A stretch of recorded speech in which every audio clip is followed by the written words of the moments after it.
The conference room on orbital station Argyros was designed for diplomacy, but carried all the warmth of a cryogenic chamber.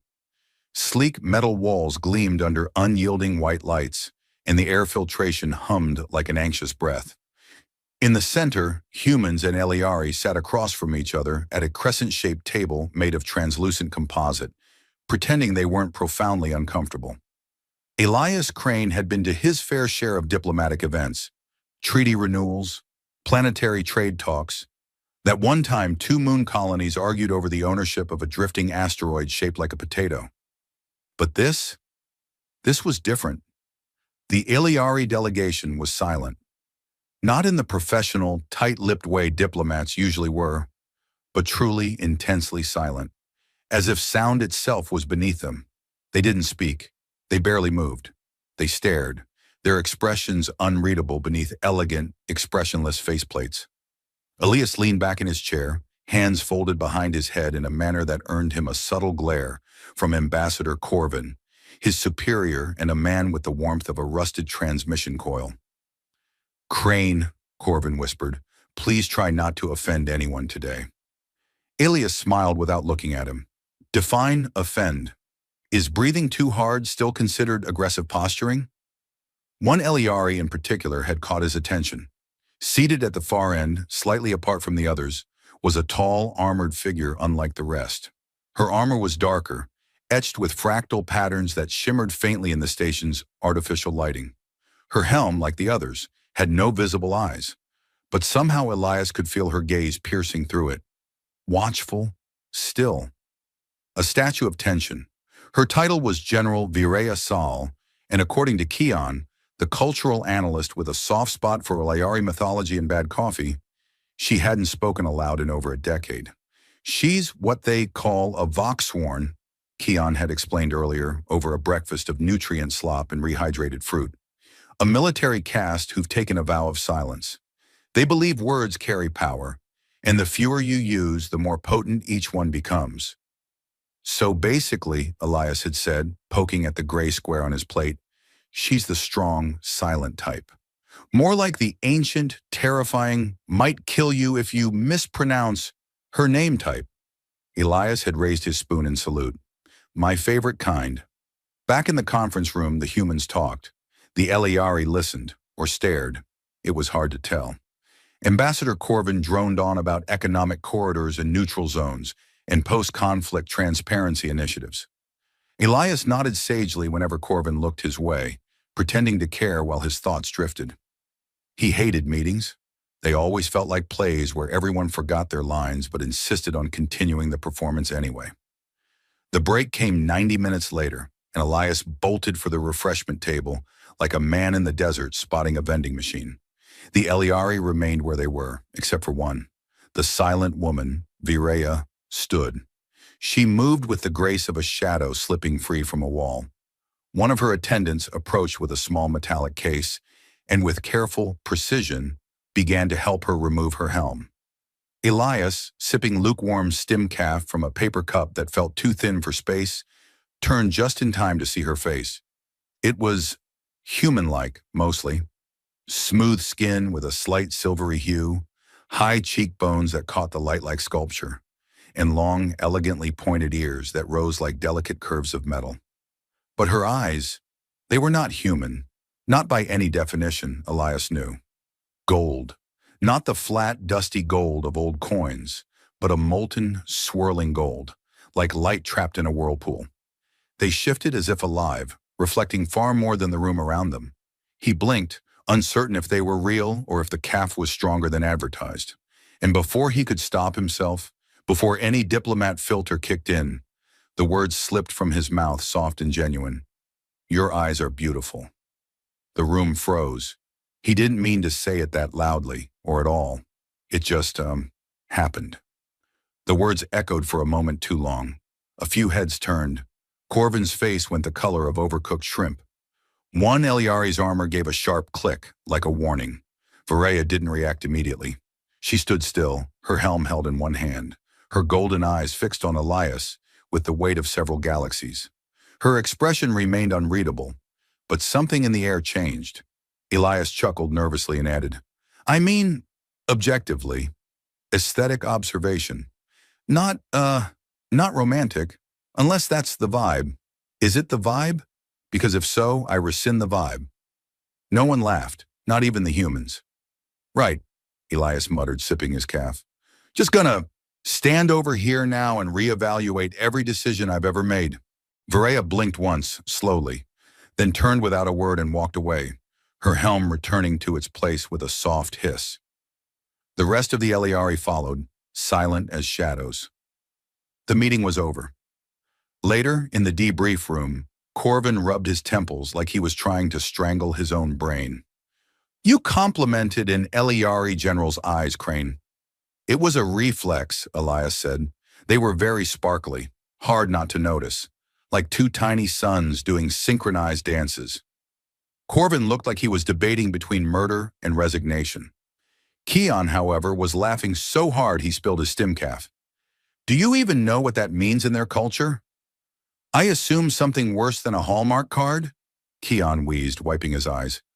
Elias, in ancient Eliari tradition, to compliment one's eyes is to invoke a soul thread bond. It's basically an emotional hand-fasting proposal from the pre-technological era. Elias blinked. Wait.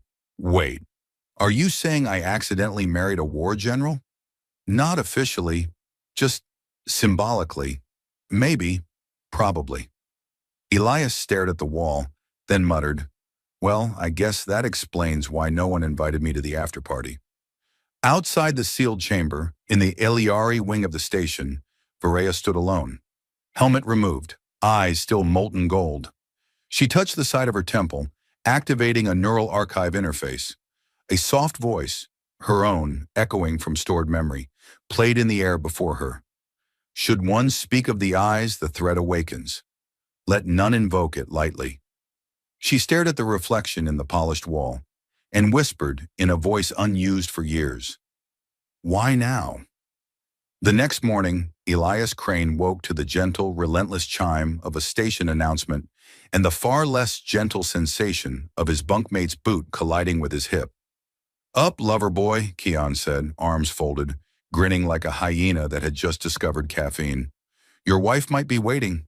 Elias groaned, rolling over in his narrow bunk as artificial daylight filtered through the slatted shutters. We've talked about this. I didn't marry her. I complimented her eyeballs. It's a completely different category. In Eliari terms, that's practically a honeymoon. He sat up, hair a tangled mess, shirt inside out. Remind me again why our ancestors didn't just stay on Earth and complain about rent like normal people. Because humans are curious, reckless, and occasionally make involuntary interspecies proposals. Elias rubbed his face and muttered, one compliment. One polite observation, and suddenly I'm engaged to an alien knight with a voice like silence and eyes that look like starbirth. Keon raised an eyebrow. You're not helping your case with that kind of poetry. I'm doomed. Station Argyros rotated slowly above the gas giant Targil 7, its great observation decks offering shimmering views of golden storms and aurora-like radiation belts. The place was a neutral zone, built for diplomacy but crawling with tension. You could feel it in the way people walked, brisk, clipped steps, like everyone expected something to explode, and probably soon. Elias, after a barely edible breakfast, stepped into the lift headed toward the South Diplomatic Wing. As the doors slid shut, an Eliari attendant slipped in without a word. Clad in pale armor with silver tracing, they stood like a statue carved from moonlight. Elias gave a polite nod. The Eliari did not return it. He cleared his throat. So, busy day? No response. All right then, just you, me, and the elevator music. The soft notes of synthesized strings played overhead. Something that might have once been jazz but now sounded like a saxophone having an existential crisis in zero gravity. The Eliari turned their heads slowly, just once, and Elias immediately found something fascinating in the pattern of his boots. When the doors opened again, he stepped out, only to be intercepted by another human diplomat with panic in her eyes and a clipboard clutched like a shield. You're Elias Crane? She asked, as if hoping the answer was no. Depends who's asking and whether it involves paperwork. General Viraya Sal has requested your presence. He blinked. That doesn't sound like a thing she would do. Doesn't she, you know, not talk? She used a gesture. That clears nothing up. 10 minutes later, Elias stood alone in a private chamber within the Elyari wing. Sleek, dim, humming with faint energy pulses along the floor panels. A wall of flowing script shimmered behind a translucent partition, changing symbols like a living tapestry. The room was silent, expectant, and then she entered. Viraya Sal, the silent general, still armored from neck to toe, but her helm was absent again, revealing her sharp, impossible face. Golden eyes fixed on him, unreadable as ever. Her long ears twitched slightly at some internal signal. Or maybe that was just Elias's imagination acting up again. He gave a half salute. So, General, I assume this is the part where you calmly explain that your culture doesn't accept returns on unintentional proposals? Still no answer. She stepped closer. Elias swallowed. I didn't mean anything serious. I mean, your eyes are beautiful, objectively speaking. But I wasn't invoking any ancient pacts or waking old spirits. Just being polite. You know, human style. Viraya raised a hand slowly and pointed to a small pedestal beside her. On it, a translucent crystal rested, pulsing faintly. Elias leaned in. Is that your version of a prenup? She tapped the surface once.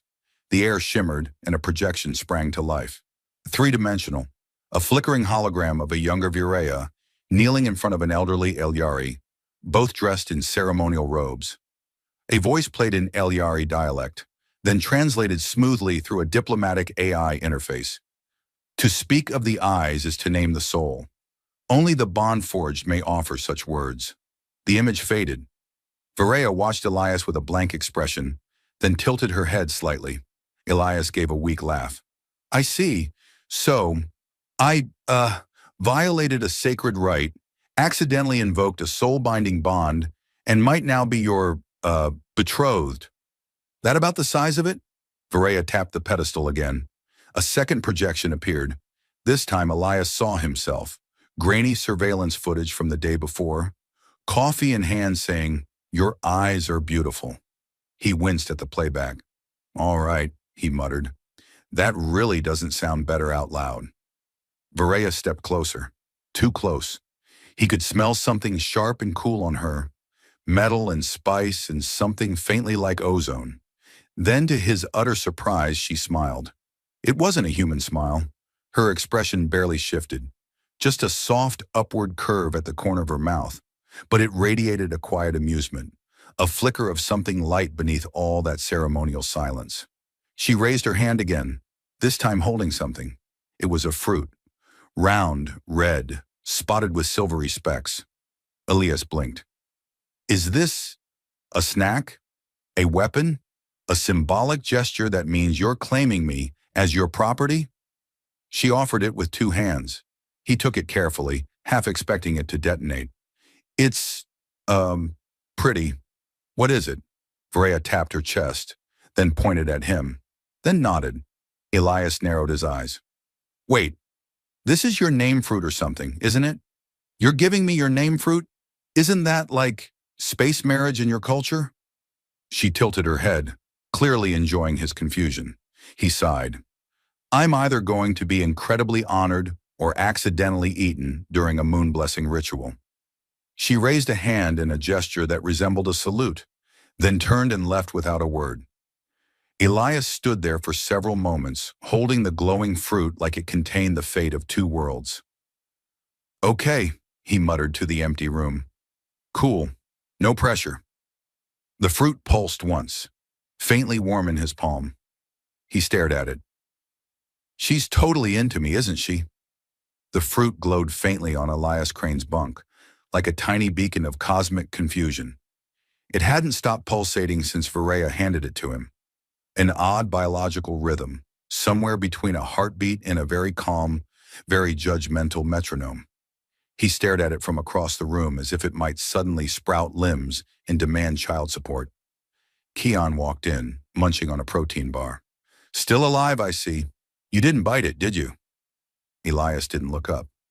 Number, I thought about it, but there's a small chance it contains nanites programmed to rewrite my DNA into something with ears long enough to pick up interstellar radio. You say that like it's a bad thing. You say everything like you want to die spectacularly.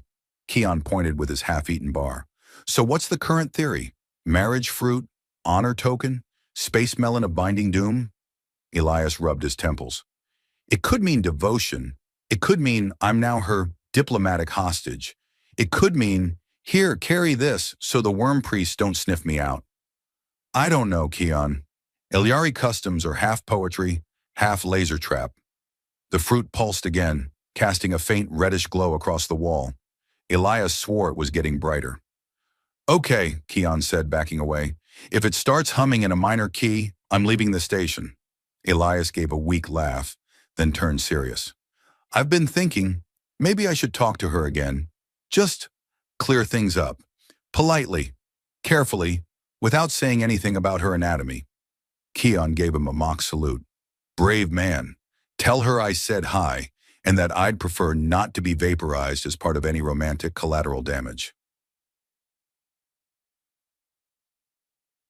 The Elyari sector of Station Argyros was cool and quiet, lit by soft violet bioluminescence that traced across ceilings and support columns in curving patterns. Elias's boots echoed faintly with each step, though the Elyari diplomats gliding silently past him made no sound at all. He wasn't entirely sure if they were ignoring him or silently judging him into a fine powder. An attendant greeted him with a nod and gestured down a hallway. The walls shifted slightly as he passed, reactive surfaces tuned to mood or proximity, or perhaps just dramatic effect. Elias had once read that Elyari architecture breathed, which made it feel less like walking through a building and more like walking through something alive and highly invested in your personal business. Viraya Sal waited in a chamber with walls shaped like folding petals, each one layered in semi-translucent metal. She stood as still as ever, eyes locked on him the moment he entered. Elias gave an awkward wave. Hey, South Fruit. No answer, but her gaze flicked to the one he now held wrapped in a sterile containment pouch. He thought it might be polite. I appreciate the gesture, really, he continued. It's just, I want to make sure we understand each other. Human compliments, we kind of throw them around. Nice eyes, great hair, cool boots. They're just ways of saying hello sometimes. She didn't move, didn't blink.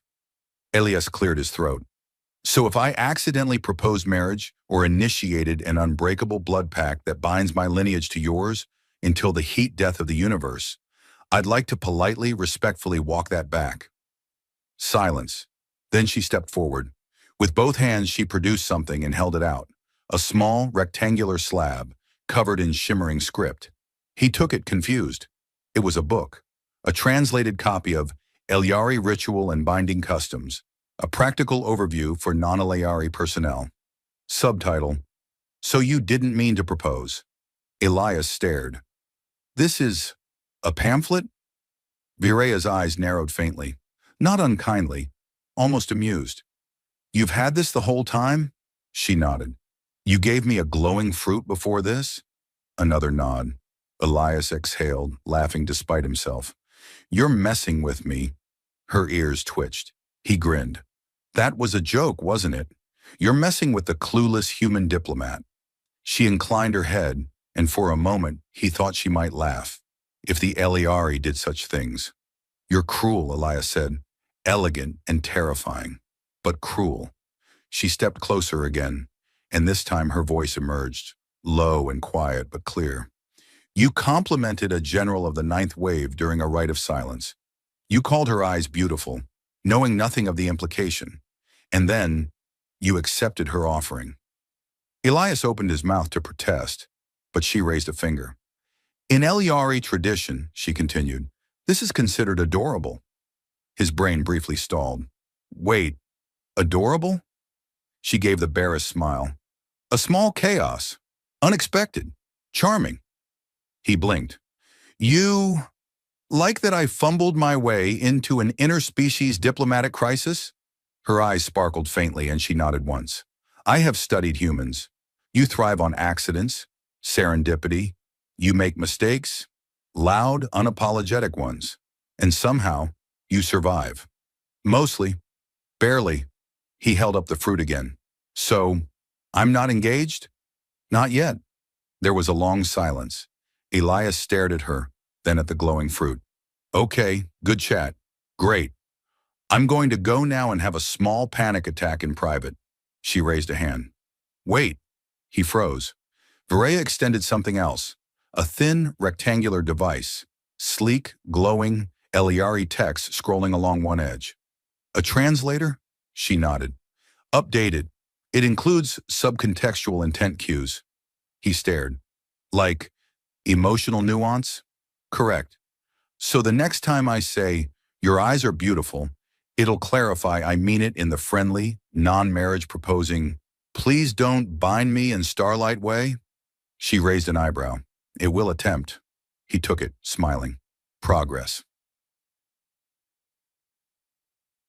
Back in his quarters, Elias placed the glowing fruit beside the new translator. The fruit pulsed once more, then dimmed. Satisfied, perhaps, or simply out of battery. Keon peered in. So? Did she disintegrate you? Elias flopped onto his bunk. Nope. She called me adorable. Keon blinked. Huh. That's either a compliment or a prelude to being dissected. I'll take it. He stared at the ceiling, letting the humming station lull him into a kind of dazed contentment.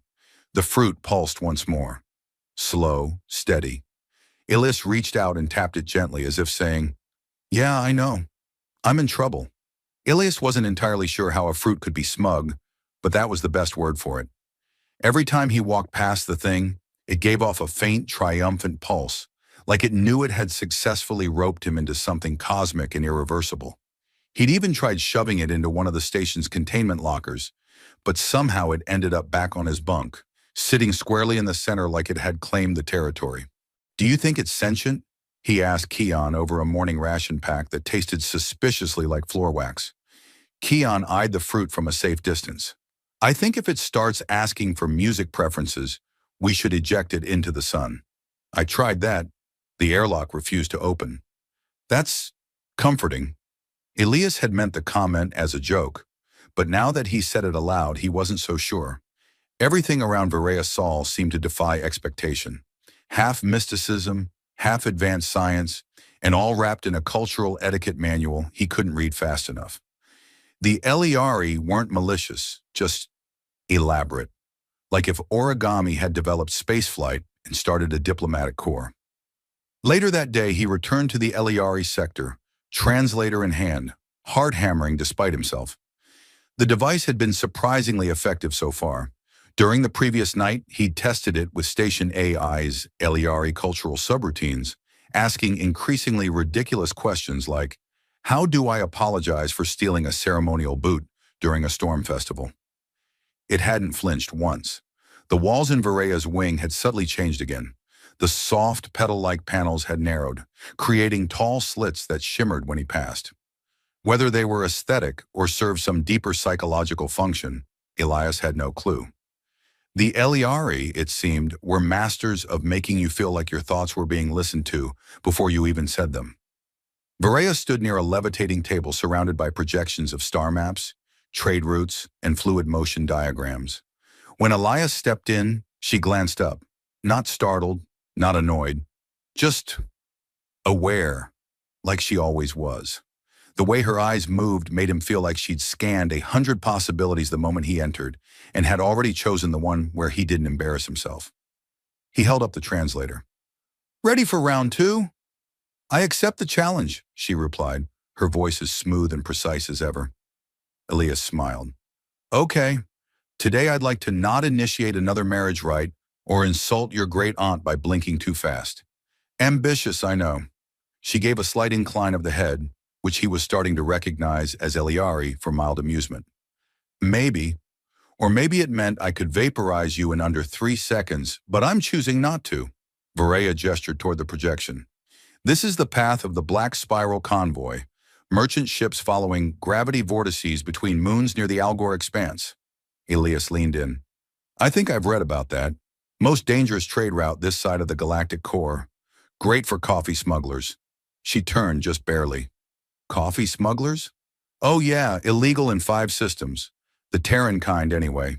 Something about causing spiritual awakenings in species that weren't emotionally ready for enlightenment. Varela stared at him. True story, Elias said. Some guy on Varkun 5 drank 3 cups and started speaking exclusively in reverse causality. Her ears twitched. Subtly, but there. He was getting good at spotting those now. Eliari didn't laugh. Not exactly. They vibrated with restrained amusement, as if holding back some internal, seismic event. It made every moment of levity feel like a small victory.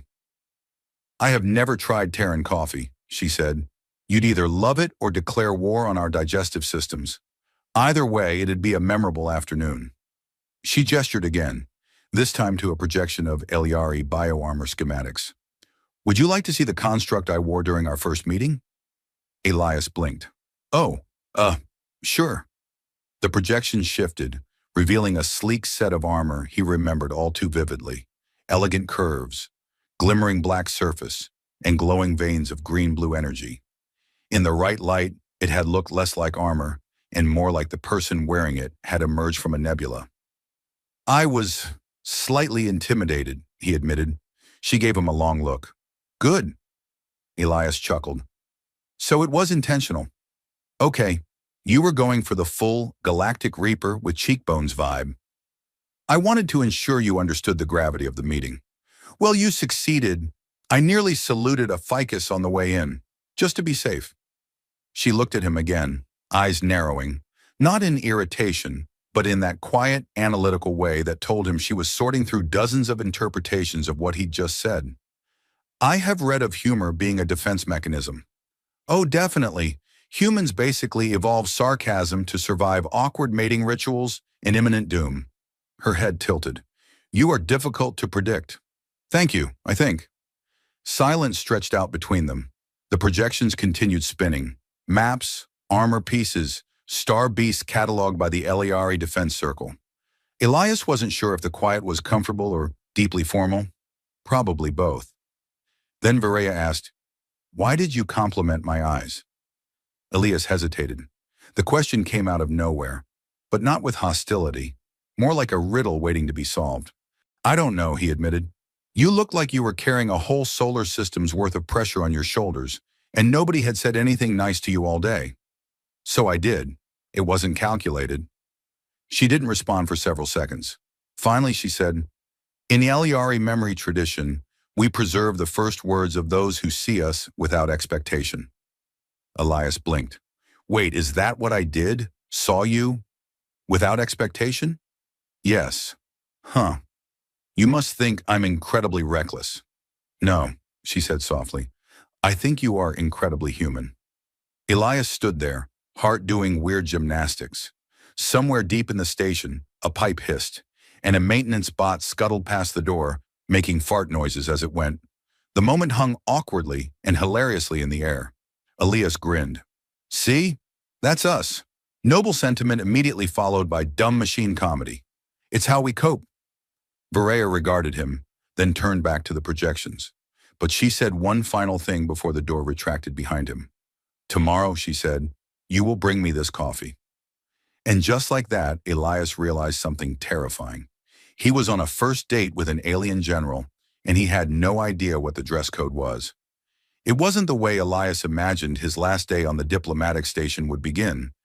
Standing shirtless in a steam-filled Eliari meditation chamber, clutching a scalding cup of homemade Terran coffee, while a chorus of bioluminescent vines softly pulsed in time with his nervous heartbeat.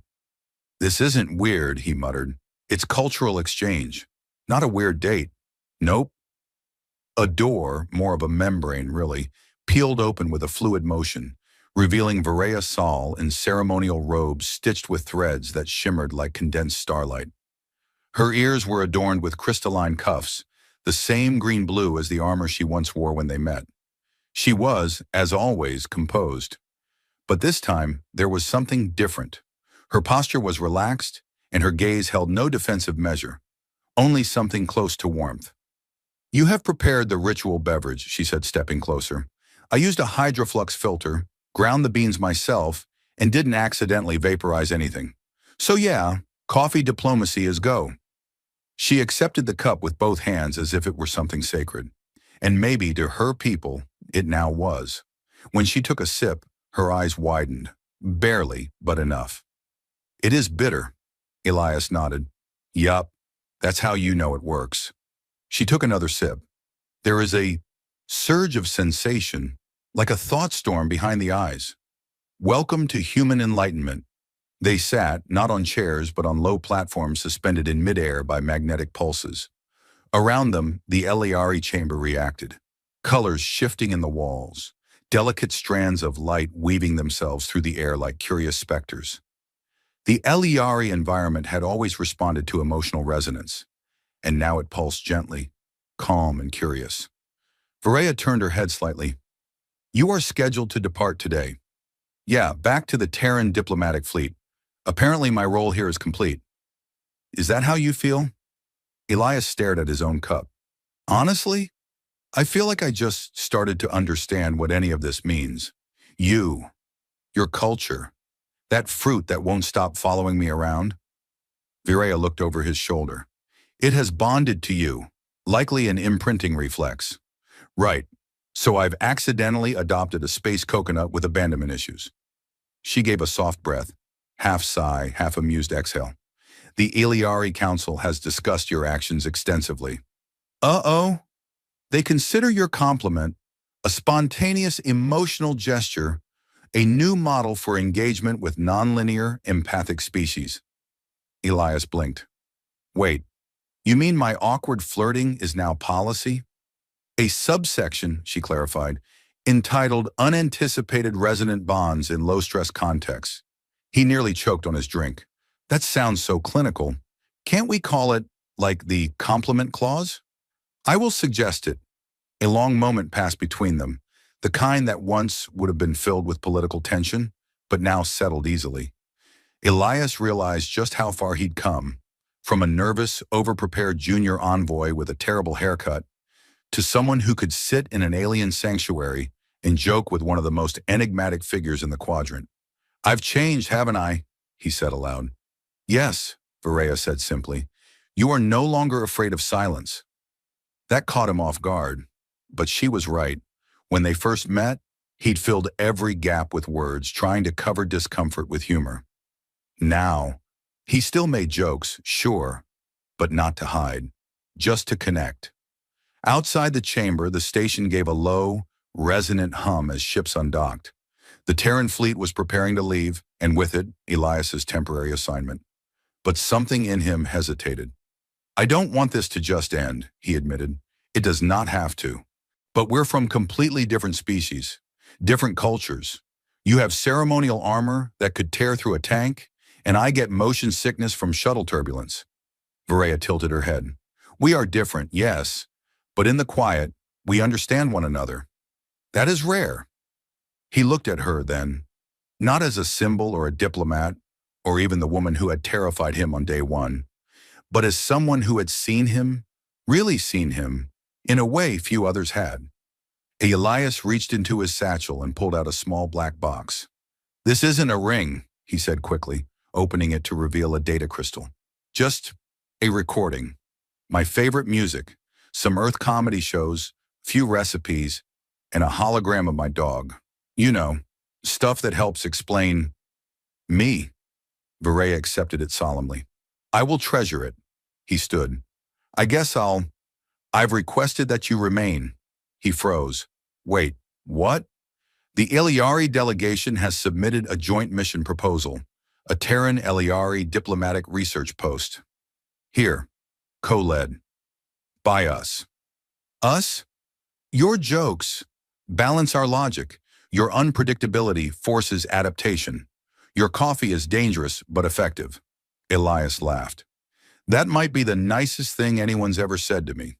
She stepped closer and for the first time reached up to touch his face, not with formality, but with curiosity, reverence.